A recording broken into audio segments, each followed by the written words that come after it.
Governor Greg Abbott's recent GA34 brings about controversy in the fight against the pandemic.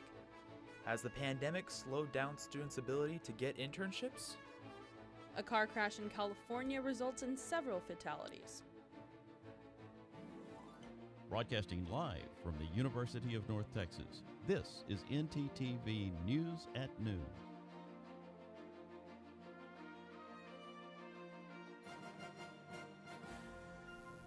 Thanks for joining us on ntTV News at Noon. I'm Cami Farrell. And I'm Jake Evans. Governor Greg Abbott has now rolled back COVID-19 restrictions in his latest executive order, GA34, for the state of Texas. And here's what he had to say.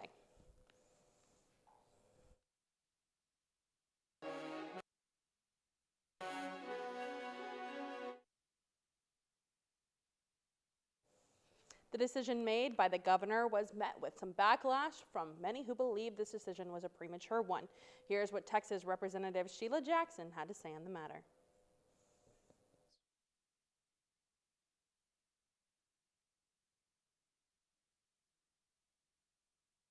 Following Governor Abbott's announcement in a press release from Denton County, Judge Andy Eads says, quote, "We are following the governor's lead to allow businesses to operate at 100%. Eads says we have seen a decrease in the hospital rate in the region and across the country. This comes while the county continues to administer nearly 10,000 vaccine doses each week. Many other Denton County officials have been outspoken about the governor's decision. Denton City Council member Jesse Davis believes that Abbott has failed to show real leadership throughout the pandemic. On the other hand, Bertia Johnson, who currently represents District 1, says that this decision gives us a choice and a chance to go back to normal. UNT President Neil Smottrusk says that the university expects students, faculty, and staff to continue to comply with the safety measures that have been set in place on UNT's campus. One of the most notable reactions to the governor's decisions comes from Dallas County Judge Clay Jenkins. In a virtual news conference, Jenkins says if you want to know what to get away with, then listen to the governor. In the same conference, he also says if you're interested in keeping your business and family safe, then you will listen to what he and the doctors have to say on the matter. Jenkins also has concerns over how customers will react to businesses who continue to enforce masks without the backing of the state. Abbott's decision to lift masks and allow businesses to reopen is not the first across the United States. South Carolina, Mississippi, and several other states have also dropped mask mandates and opened businesses. CNN's Britt Conway has more. This is not the time to relax restrictions. But it's happening in areas around the country. Texas is rolling back everything. Too many Texans have been sidelined from employment opportunities. There will be a lot of businesses that are going to pull down those mask mandates. In Mississippi, masks won't be required anymore. This new order removes all of our county mask mandates and allows businesses to operate at full capacity. Woohoo! I'm about done with masks.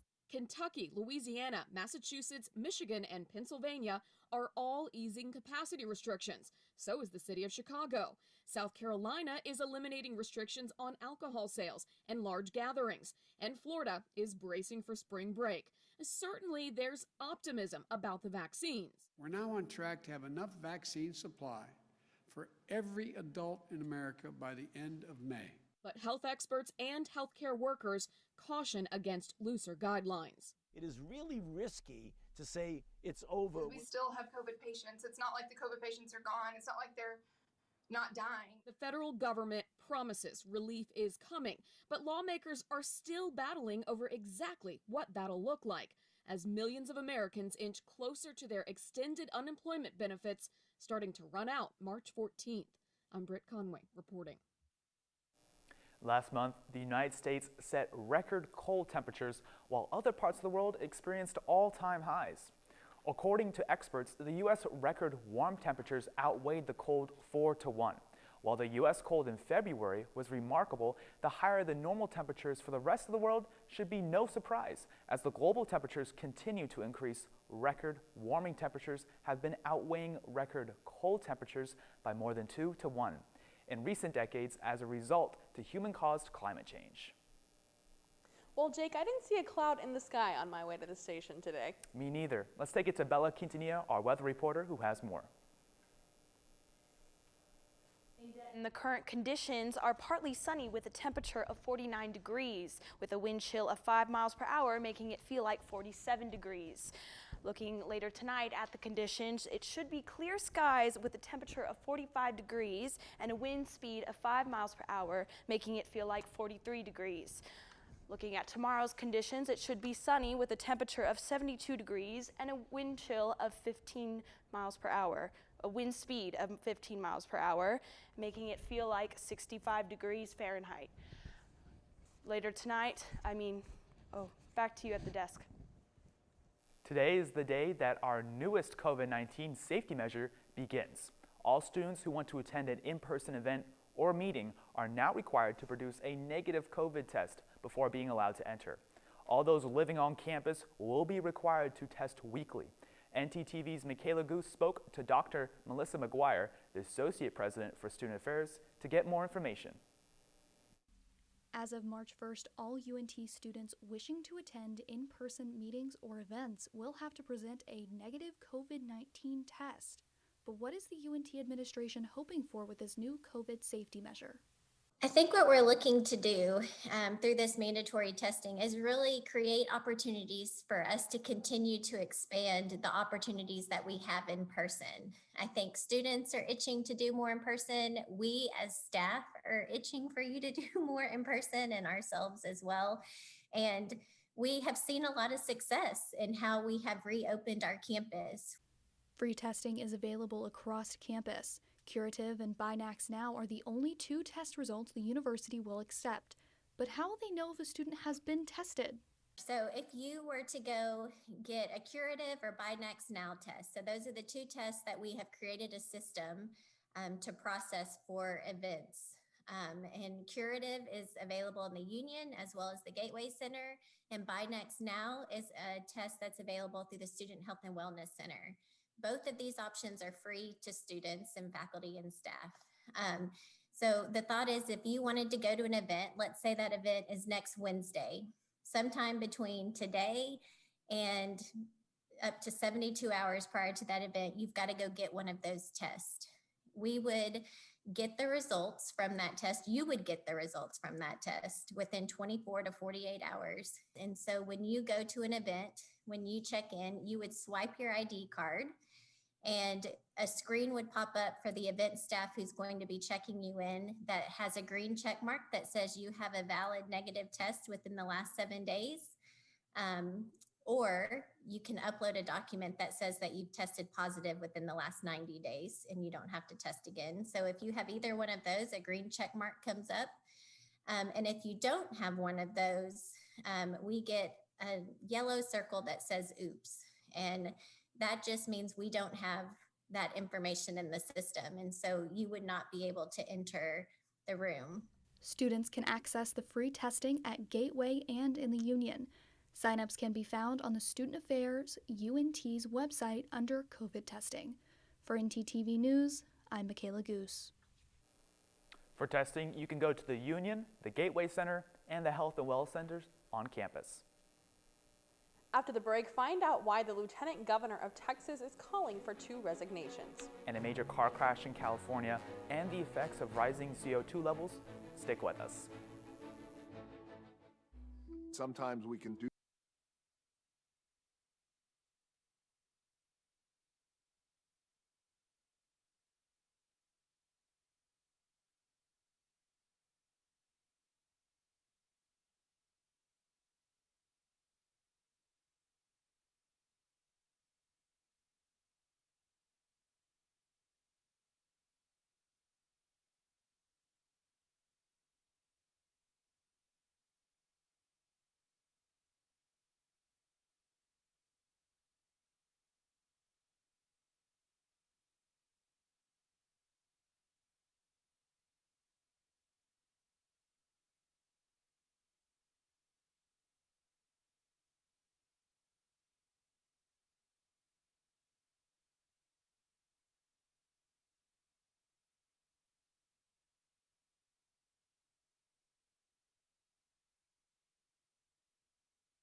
Lately, internships have been hard to find since the pandemic, but a local company in Dallas has opportunities for students. ntTV's Kayla Holt has the story. Dallas-based company Universal Marketing exemplifies opportunity during a global pandemic. Since entering a time where Zoom universities have become a reality, many college students anticipated many limitations ahead in the professional world. Luckily, there are brighter days ahead. Located in the heart of downtown Dallas, Universal Marketing is a consulting group actively hiring administrative assistants, corporate trainers, and marketing executives. We work with different nonprofits, different charities like the Humane Society, Child Fund. Essentially what we do is fundraise for these charities using different mediums of direct marketing. So really what we look for is a well-educated, well-spoken, passionate person that we can pair up with a great charity, and from that role to cross-train to a leadership or management position. Universal Marketing Executive Michael Clopton encourages applicants with varying backgrounds to apply, as the company is more than willing to provide training when necessary. One of the best parts about being in this business is our management training program. I get to see people grow into being their own boss. I started off working as an account executive just like them, so I love the moment where they realize that this is more than a job opportunity, but rather an investment to a long-term career. If you're interested in applying, check out umarketinginc.com. Reporting for ntTV News, I'm Kayla Holt. On Monday, Lieutenant Governor Dan Patrick called for the resignations of Public Utility Commission Chair Deanne Walker and Electric Reliability Council of Texas CEO Bill Magnus. Patrick accused the leaders for a lack of preparation, saying, quote, both the PUC chair and the ERCOT CEO said they were prepared the day before the storm hit in full force, but obviously they were not. At least 13 are dead after a car crash that occurred between a semi-truck and an SUV in rural California. Camila Bernal has more with a story. It would be premature of me to speculate on what happened at this collision. The important thing is that 13 people died in this crash. Authorities towing away the Ford Expedition that was involved in a mass casualty accident Tuesday when it was struck by a semi-truck. They say this SUV that normally seats 8 passengers was packed with 25 people at the time of the crash. There's not enough safety restraints to safely keep those people within the vehicle. The California Highway Patrol does not know why there were so many people in the Expedition, but did say the seats in the back had been removed. All of those killed were in the SUV, including its driver. The driver of the semi-truck sustained moderate injuries. Injuries ranging from fractures to head injuries, life-threatening head injuries, chest injuries. Information as to where the SUV was headed has not been released, but the crash happening near the U.S.-Mexico border where many cross back and forth every day for work.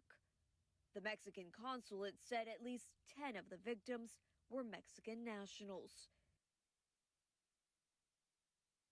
Amidst this pandemic, a new natural issue has been in the news. CO2 emissions have increased to their pre-pandemic levels, and in some major economies, even surpassed them. The International Energy Agency says governments around the world are missing a historic opportunity to build clean energy. However, many experts say that greenhouse gases would have to fall in higher amounts every year in order to meet the ideal target. Cami, I love to go hiking this weekend. Jake, I want to know if that sunny weather is going to be here to stay. Bella, is that sun here to stay?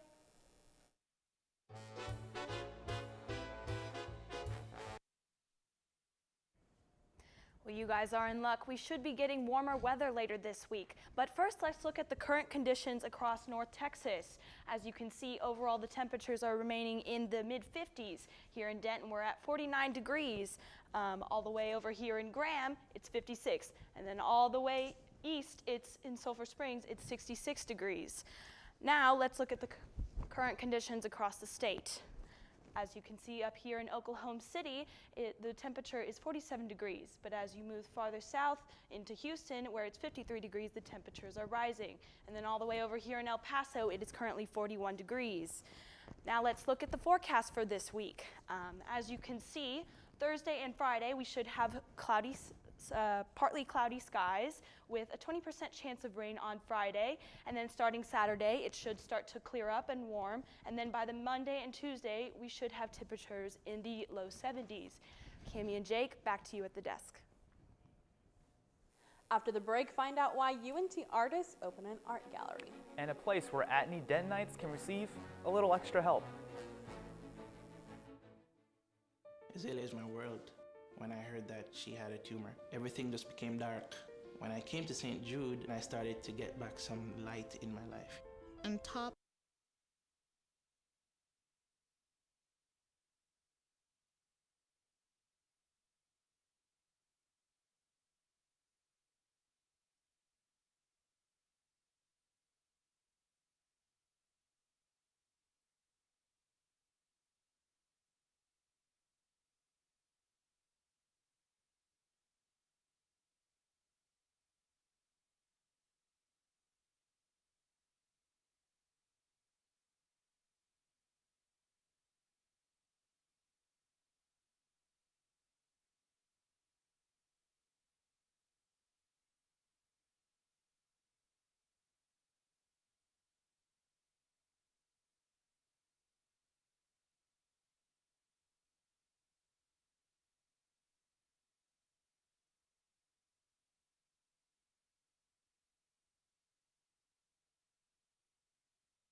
UNT graphic design artists gave the Union Art Gallery a new look.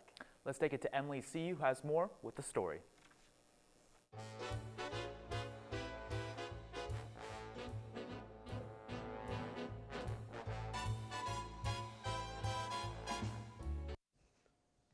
Art is a way for many people to express themselves. One group of UNT graphic design students have found a way to turn graphic designing into a gallery for all to see. COVID-19 has really impacted the art industry.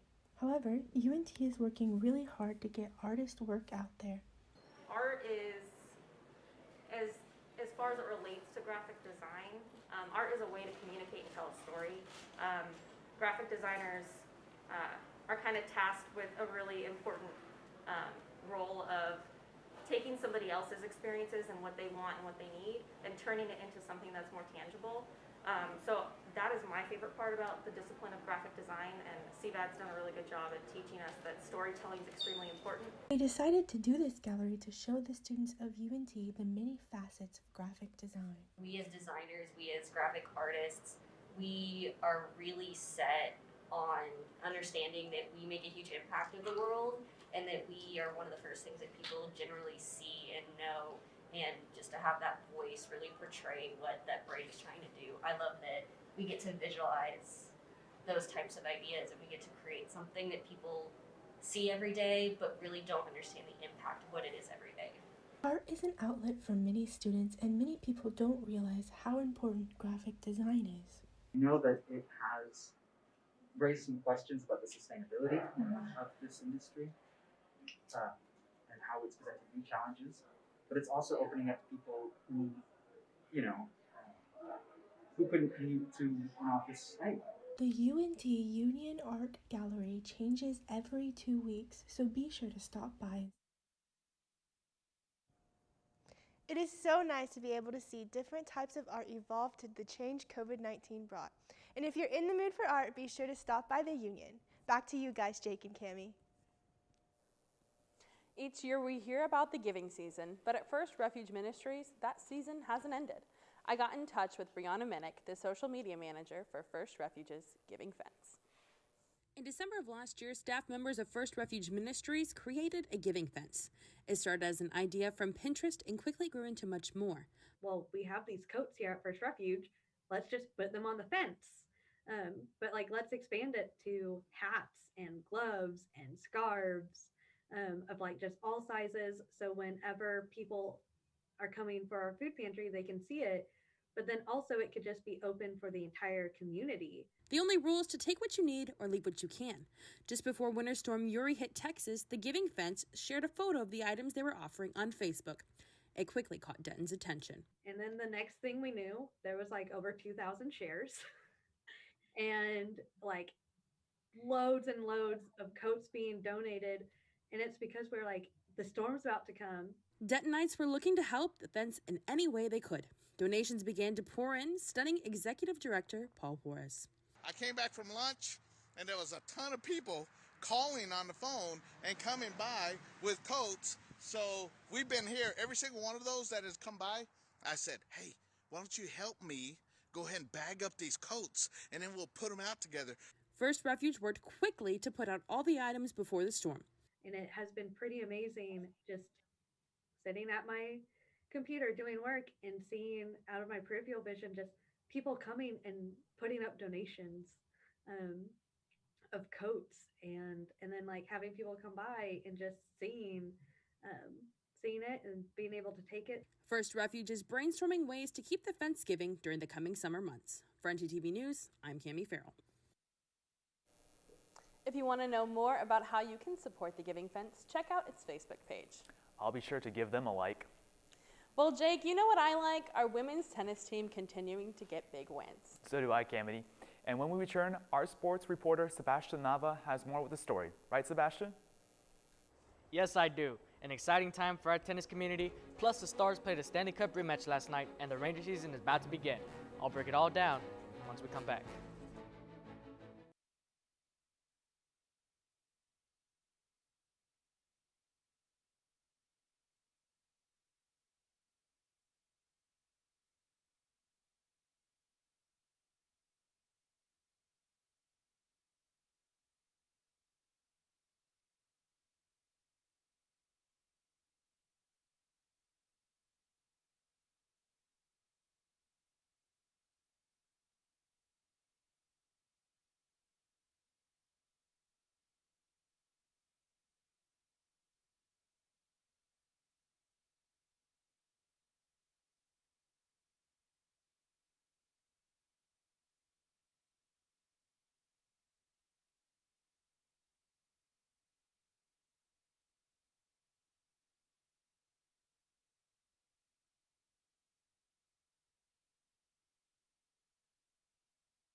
The Stars suffered another loss last night to the defending Stanley Cup champions, the Tampa Bay Lightning. During a power play in the first period, Andre Palat slid the puck past Anton Hudobin to open the scoring. The Stars finished the game with 28 shots against the Lightning, but could not find the net.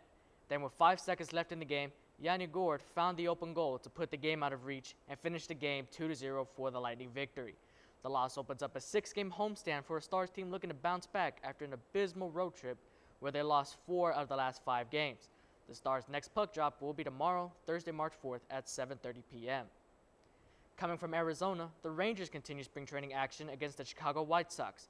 New signing Kohei Arihara made his first appearance for the Rangers yesterday, throwing 2 innings and giving up 3 runs in a short appearance.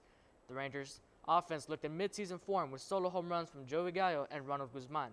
Josh Jung, Eli White, and Adolis Garcia each picked up an RBI to give the Rangers 5 runs. The Rangers finished the 6-inning game 5-5 to walk away with a tie.